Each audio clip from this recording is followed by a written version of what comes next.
Rahim, Assalamu alaikum. As the previous speaker has said, we all wish we were meeting in a better context and better circumstances. I don't presume to have any adequate words which can express the grief and distress we are feeling at this calamity that has befallen the innocent family who have been martyred, and the Muslim community in general, and Canadians of Pakistani origin in particular. May Allah grant eternal peace to the departed souls. May Allah grant speedy recovery to the survivor. And may Allah enable us to overcome this trauma and to cope with its effects. Now, this is a happening that has, obviously stirred a myriad of feelings. One is at a loss, and one is, overcome by horror at what has happened. But at the same time, obviously, there are many concerns. Is this a pattern? Is there a need to take measures to ensure that such things don't keep on happening? The larger question of Islamophobia and so on and so forth. And now, the government of Pakistan has been raising this red flag for quite some time at the United Nations and other fora, that there's this disturbing trend of Islamophobia which is on the rise. And quite frankly, there's no other way of looking at it. By any stretch of imagination, one cannot make any, come up with any, even the remotest justification. Obviously, there's no justification for murder, but even then, the victims were, the typical peaceful, law-abiding, ideal family, and a well-knit family, and the kind of representatives of the refuge and the prosperity that Canada offers, and then to be felled by such a senseless act. So obviously, the matter needs to be looked into, and as you may have seen, our Prime Minister Imran Khan very unequivocally condemned the incident, called for a proper investigation. Our Foreign Minister is constantly in touch with us and is basically supervising whatever little effort we can make, obviously within the confines of what the local laws allow us. So we are trying to do our part, but obviously whatever we do, pales in comparison with the magnitude of the tragedy. I have spoken with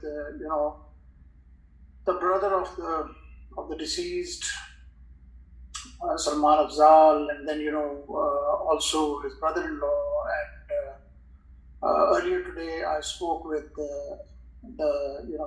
his mother-in-law, who's hopefully en route to Canada and will be arriving shortly. And as I said, one is at a total loss on how to express. What do you say to people who have lost literally an entire family, and literally like 3 generations? One cannot even begin to try to assuage their feelings.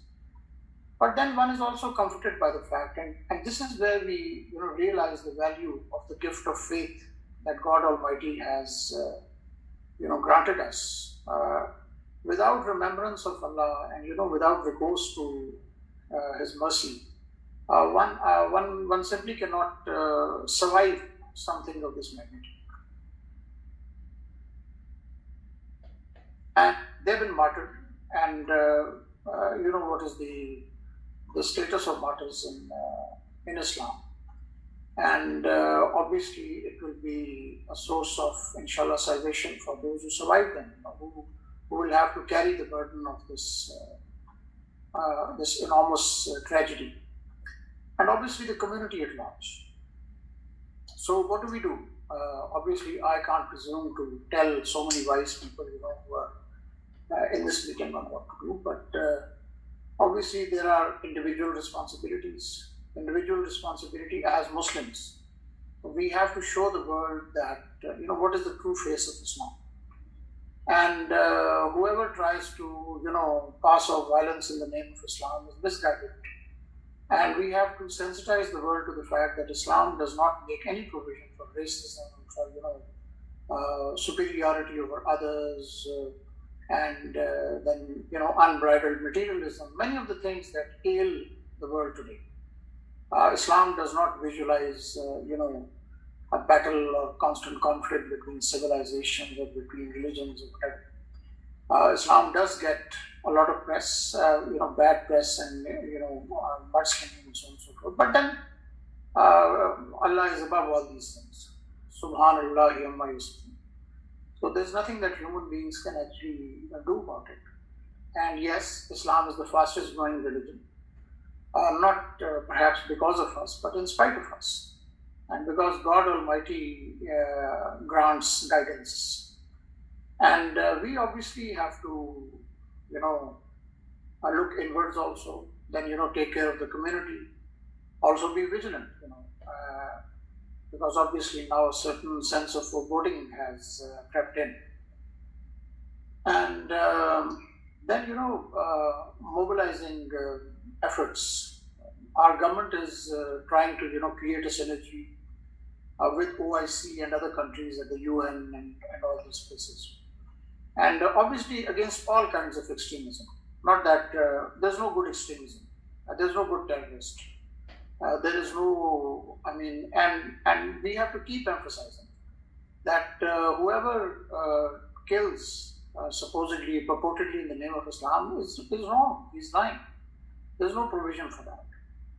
And the good thing is that in Muslim countries, such people have basically, let's say, lost the debate. They no longer have the bully pulpit. They no longer can mobilize people. Pakistan has prevailed, against whatever terrorism there was. But then there is, this different supremacist ideologies and all that. So we have to basically stand against them and enlighten people like you, because Canada is like a microcosm. It's a literal global village, and it's a place where people from different civilizations, from different religious, ethnic backgrounds, they come together, and they live as one. And it has been, extremely gratifying, heartwarming to see how people across the spectrum have come together. Prime Minister Trudeau, he has, truly spoken from the heart and for all of us. And then even, members of the opposition, Mr. Doug Ford, very impressive the way, the stance he took, Mr. Jagmeet Singh. And our own, MPs of Pakistani origin. I can readily think of Ms. Ikra Khalid and Mr. Zubairi and, Ms. Salma Zaid. And so there is this, and the good thing is that no one is trying to offer an excuse and treating the incident as it ought to be treated. And we are certainly very confident that, appropriate action will be taken. And as many, leaders have pointed out, enough is enough. It's the time has come to put a stop to these things. So certainly we all remain engaged, at the national level, at the regional level, at the international level.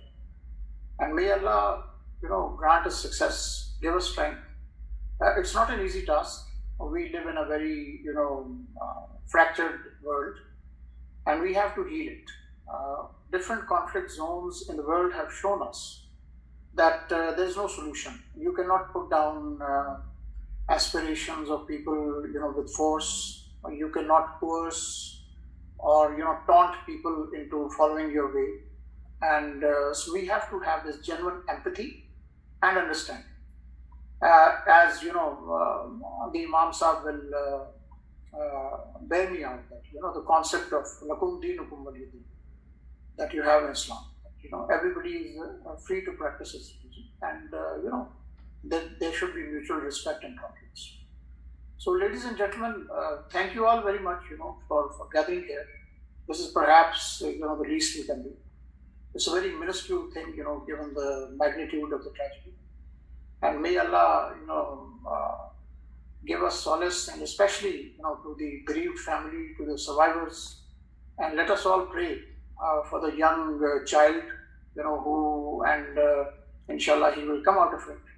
But definitely, they will need a lot of grief counseling and so many things. And we have to stand by them. And we have to keep on supporting them, even when, this issue is no longer a cause célèbre, as I say. Thank you all very much. Jazakallah. Thank you, High Commissioner, for your words of confidence and support.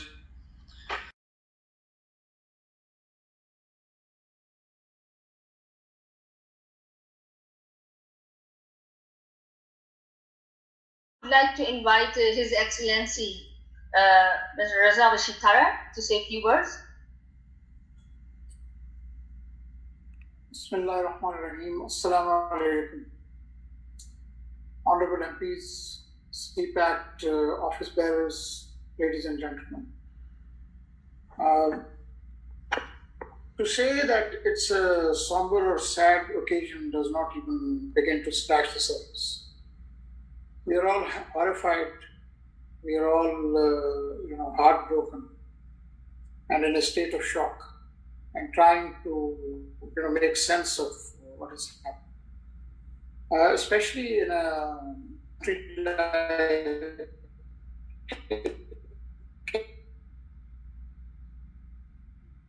Canada, freedom and offers myriad of ethnicities and backgrounds. Now, when we received this initial news, when it was in a raw form, and when the identities were not known, I was given to understand that perhaps those who have been killed could be of Pakistani origin. So we asked around, from our own sources, and having determined that, I promptly asked our Consul General in Toronto to proceed and to be with the family and offer whatever possible assistance we could. And he was perhaps the first to get there. Obviously, this is not a competition, but this is the least we could do. And as the horror unfolded, its reverberation was felt in Pakistan at the very highest level. The Prime Minister, as you know, has spoken very clearly about it. He has reiterated, Pakistan's opposition to Islamophobia. Our Foreign Minister, he raised it from the floor of the Parliament, and also has been, overseeing our efforts here on a 24/7 basis. And so obviously, it has several dimensions. Obviously, as Muslims, as Pakistanis, and then, as international citizens. And it's obviously very heartwarming to see that leaders, from across Canada have taken a very firm position. The presence of Mr. Arya speaks for itself. And then, the position taken by the Honorable Prime Minister and Honorable Jagmeet Singh and Mr. Doug Ford, who's the Premier of Ontario, and obviously our own, MPs of Pakistani origin, Mrs. Zahid and Ms. Ikra Khalid, and obviously Mr. Zubairi. And then, opinion makers and influential people like those who are represented in this meeting. And certainly we are trying to, wrap our head around this atrocity to make sense. And yes, it's something about which Pakistan has been raising a red flag at the UN. We have been drawing the world's attention to the fact that this is kind of a phenomenon that is threatening to overwhelm the world. And our foreign minister, he spearheaded an OIC resolution when there was an OIC meeting in Niger not very long ago. We have been trying, to synergize efforts at the UN. And we all have to wake up to the fact that racism and, this, whatever notions of superiority someone might have, these have to be combated. And at the very beginning, it all starts with some casual jokes in back rooms, calling people names because of the way they look, their complexion, and their beliefs, ridiculing them. And as a Muslim, I'm comforted by the fact that Islam does not make any provision for these things, racism, ridiculing. We all know the concept of lakum dinukum waliyadin, for everyone his own religion, loosely translated. So the idea is to let people be and get on with their lives. And even when there is a conflict, there are clear rules of engagement. There is no concept of senseless killings and acts like the one we had the misfortune of seeing in London, Ontario. So MP Zuberi has raised a very valid point, and so Arya has also hinted in that direction. So personally, I think, and based on some time I spent in New York also, I personally think that this is like, I wouldn't say it's insurmountable, but I think many of us are basically, perhaps you don't realize the true magnitude of the issue. And until we, coalesce around humanitarian ideals, that human beings, there's an essential commonality, and it is not okay. It is not okay to oppress people, to kill them by whoever. There is no good terrorist. There is no justifiable cause that that allows you to target innocent people. We have to, agree on those,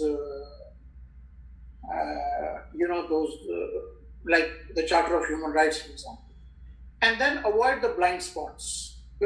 Avoid that wink, nod, that some situations are okay, some are not. Maybe some lives are more precious. We have to get out of that. One murder is one too many. The Holy Quran says that if you kill one human being, it is akin to murdering the entire mankind.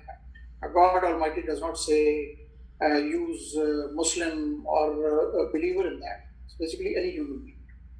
So as Muslims, we have to be clear that there's no justification on our part. And then obviously vigilance. How do we do that? Obviously, can be fine-tuned. Online hate is a huge issue. Nowadays, we have trolls and people who are comforted by the anonymity they have, and they can just rant on and spew whatever they want, and that sets the stage. Then we have to avoid this unnecessary symbolism. Oh, let's ban the niqab and let's do this and that. It doesn't serve any purpose.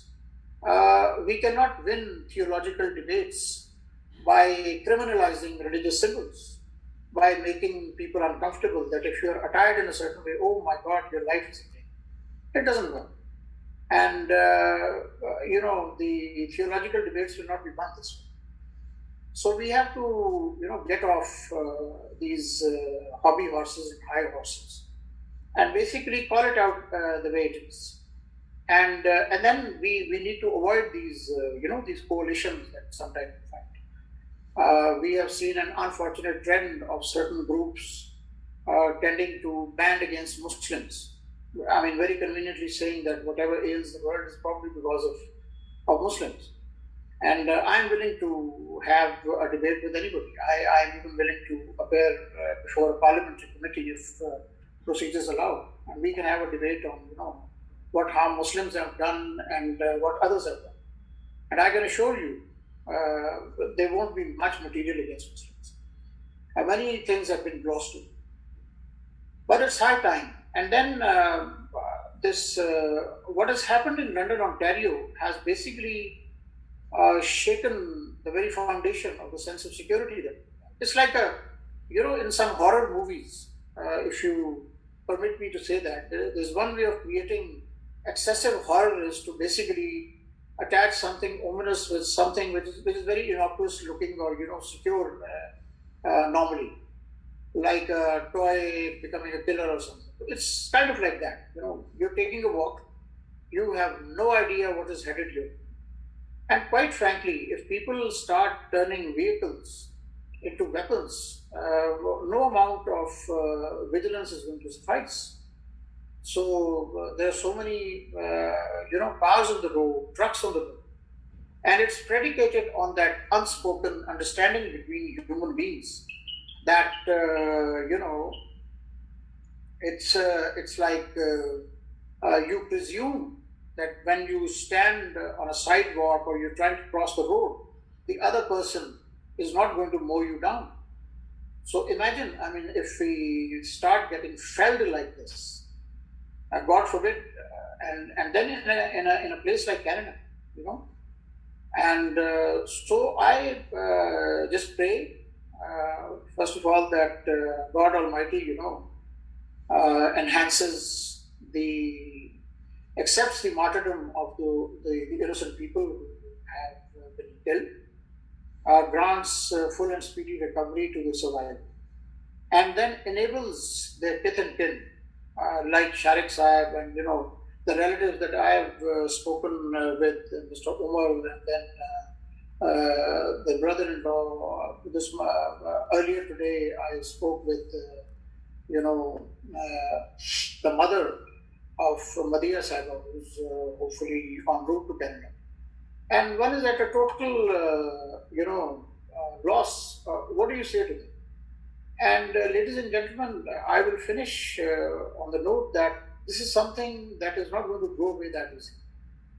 The poor child will probably need counseling for several years on how to come to grips. Their relatives will need that. I think the entire community will need to, I wonder how they will regain their sense of security, where you can just, you don't have to look over your shoulder. And so definitely, I'm sure the political will is there. We have seen the demonstration of that in the vigil in London, Ontario, where all the all leaders were and parties were represented. So the will is there, and hopefully this this dastardly act will bring everybody together, and some good will come out. Thank you all very much, Jazakallah, for gathering, for sparing your time, and thank you very, very much for inviting me. Wassalam.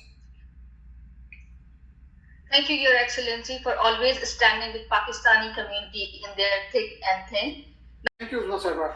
Just a very quick point, ladies and gentlemen. I'm sorry for neglecting to mention it. Today, there was a telephone conversation between our Foreign Minister, Mahmood, Shah, Qureshi, and his Canadian counterpart, Mr. Mark Carney. And we're very grateful for the Canadian Foreign Minister for agreeing to speak with our minister. Obviously, the topic of discussion was the tragedy in London, Ontario, and different aspects. Obviously, points about Islamophobia and the need to counter it was also raised, and there was also, they also discussed the possibility, obviously, of cooperating in multilateral forums to combat this menace. So I think that's very important. MPs like Zuberi Saab can also, take this forward. In multilateral fora, I think countries of different orientation have to come together and basically, take some firm action against these different pernicious phenomena. Thank you very much. Thank you.